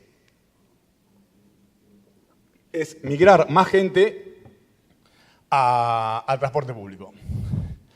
Este gráfico lo hizo el ingeniero Bussi, Germán, no sé si lo conocen, está cada vez más loco, pero se los voy a intentar traducir. Esto quiere decir, este es el porcentaje y esto es la cantidad de kilómetros. Entonces, quiere decir que con 1 kilómetro, acá vemos cómo el transporte a pie empieza a pesar, estos son en bicicleta, el CO no sé qué será. Bueno, ¿qué nos dice esto? Es que acá es donde tenemos nosotros que meternos. Que son los viajes ya de más de 5 o 6 kilómetros hasta los 40, donde el ferrocarril no pesa, el transporte público se me desvanece, digamos, y donde el rojo es rojo muerte, rojo sangre es este. Claro, ahí tenemos el nicho. O sea, ahí es donde hay que invertir. Y la verdad que hoy decíamos, Jacob, ¿esto es seguridad vial o no es seguridad vial? Y la verdad que no lo sé. Pero yo lo que estoy seguro es que si yo este rojo soy capaz de achicarlo, todos mis índices van a cambiar sustancialmente. Y acá vuelvo a linkear lo que es la seguridad vial con lo sostenible ambientalmente. Es que este modelo del vehículo particular, dibujémoslo como querramos, no es más sostenible. Entonces, lo que está haciendo la ciudad ahora, la ciudad no, el área metropolitana, todos juntos, estamos potenciando el transporte, o sea, el proyecto se llama RER, interconectando todas las estaciones de ferrocarril y apostando a que sean los medios guiados el gran vehículo que permita reconfigurar la movilidad. De todo esto, estamos en marcha, ahora les explico bien, lo único que estamos muy comprometidos ahora con el tema de La Plata es con este nudo que está acá, que atraviesa el área central, que son unas interconexiones subterráneas que Dios sabe cuándo se podrán hacer. Pero el resto de la red está avanzando bastante. A ver si. Bueno, ¿qué pasa? Lo que se está haciendo básicamente es eliminar barreras, levantar el ferrocarril, y esto permite mejorar la velocidad comercial, permite aumentar la frecuencia y permite, en este gráfico, ver cómo se disminuyen sustancialmente los tiempos de viaje. En estos tiempos de viaje realmente sería el ferrocarril más, por supuesto que más rápido que el automóvil particular. Que hoy es impensable porque un transporte en tren supone el doble de tiempo, con lo cual el que puede no lo hace. Esto es básicamente lo que recién les comentaba. Se está levantando la vía del ferrocarril, se están abriendo los pasos, con lo cual se eliminan barreras urbanas. Realmente es una regeneración urbana muy importante. Se está avanzando también con lo que es los BRT. Estos son lo de la Ciudad de Buenos Aires, estos son lo del área metropolitana que se están integrando. Bueno, esto lo pueden ver, está en la publicación, o sea, restringir automóvil particular. Ahora, esto es medio un cuento. ¿Por qué lo digo medio un cuento? Porque en algún punto, si nos animamos a bajar velocidades, hacer a las peatonales, está todo bien, 30 en algunos lugares, pero autopista de acceso al área metropolitana, 130 kilómetros. Eso no se toca. Avenidas de ingreso, 70 kilómetros por hora. Esas no se pueden tocar. Hay decisiones políticas que todavía faltan. Se avanza por un lado, se retrocede por el otro. Pero bueno, la verdad que es interesante, y es interesante, ahora vamos a ver. Sí, bueno, estos son, la verdad es que hoy por hoy en la ciudad de Buenos Aires, si uno se quiere transportar de manera rápida, eficiente, la combinación de subterráneo con Metrobús funciona muy bien, tiene mucha velocidad, tiene mucha calidad, ha aportado muchísimo a la seguridad vial, creemos que es el camino. Lo mismo, donde no se puede hacer esa, como segunda cuestión, es segregar las vías para buses y taxis. Y esta, la verdad, es la red de ciclovías protegidas. 250 kilómetros, 2.500 bicicletas públicas. Estamos con un problema en este lugar de la ciudad, que es de baja densidad. No tenemos tanto, pero realmente el área central está totalmente completada. O sea, los puntos verdes son los de bicicletas públicas, son bicicletas públicas gratuitas. Y aparte un tema que es cierto. Se quitó esta cuestión que el automóvil es una cuestión aspiracional, es el gran problema de la seguridad vial. Y realmente el cambio fue que el ministro que lo impulsó, él iba en bicicleta. Entonces se desterró esta cuestión que pasaba en Buenos Aires, que era la bicicleta es el modo de transporte de los pobres. Ahora es progre. Y la verdad que está bueno. O sea, aunque a usted le parezca mentira, ahora el ministro lo bajaron de la bicicleta, la ministra de Seguridad, porque le dijo, vos estás loco, así no te puedo cuidar. Pero el tipo caía en bicicleta a la Casa Rosada, a la reunión de gabinete. Claro, dice, no, compite, porque no sé cómo... Bueno. Pero la verdad que uno cuando ve que el ministro va en bicicleta, dice, bueno, la verdad que no, ¿viste? Porque si no dice, no, anda vos en bicicleta, yo voy en auto. Que es lo mismo que yo digo, a ver, les cuento una anécdota. En la ciudad de Buenos Aires, no es como Madrid, o como era, no sé cómo es ahora, que uno, por ser empleado, le daban el abono de transporte. En la ciudad no. En la ciudad uno empieza a trabajar, va en bondi, colectivo, con suerte, caminando. Si uno va ascendiendo en la escala, te empieza a tocar la cochera. ¿Para qué? Para que migre el transporte público al particular. Y si ya subes a la recontra hostia, es cochera, coche y luego chofer. O sea, entonces la pirámide es invertida. O sea, cada vez que va ascendiendo vamos a peor, no a mejor. Entonces, ¿y el ejemplo cuál es? Hay que ir a peor, porque mira, el ministro tiene coche con chofer. La verdad, cuando el ministro va en bicicleta era un capo. O sea, y eso cambió en la gente. Pero yo creo que todavía falta cambiar esto. Y lo que es loco es que todavía esta reivindicación, por ejemplo, salarial, que debían tener los sindicatos de pedir el abono de transporte para los trabajadores, no lo piden. Y cuando pueden, piden cochera para todos. Creo que ya me queda poco. No, bueno, interrupciones peatonales, estas están buenas, acá la foto no es muy buena, esto es el caso anterior, ahora se reordenó, se hicieron unas cuantas, funcionan bien, dan prioridad a peatón, nada, ejemplo, hay un montón de ejemplos, se pueden estar publicadas, nada. Creo, en definitiva, que es un cambio cultural, no voy a detener, pero pasa por ahí. Yo diría cambio cultural. Hoy, la verdad, que esto lo escribí la semana pasada. Hoy creo que le pondría cambio cultural y político. Si no hay cambio político, no hay cambio cultural. Y si no hay cambio político, la seguridad vial nos va a seguir matando. Nada. Yo creo que me parece, y esto sí, me parece que le estamos dando poco énfasis al transporte público como gran herramienta de socializar la movilidad y desligarla al nivel de renta y como una herramienta potentísima para bajar la siniestralidad vial. Creo que los índices y las ciudades que estamos generando me asustan y nada, esperemos que de toda esta discusión podamos tener unas ciudades mejores. Gracias.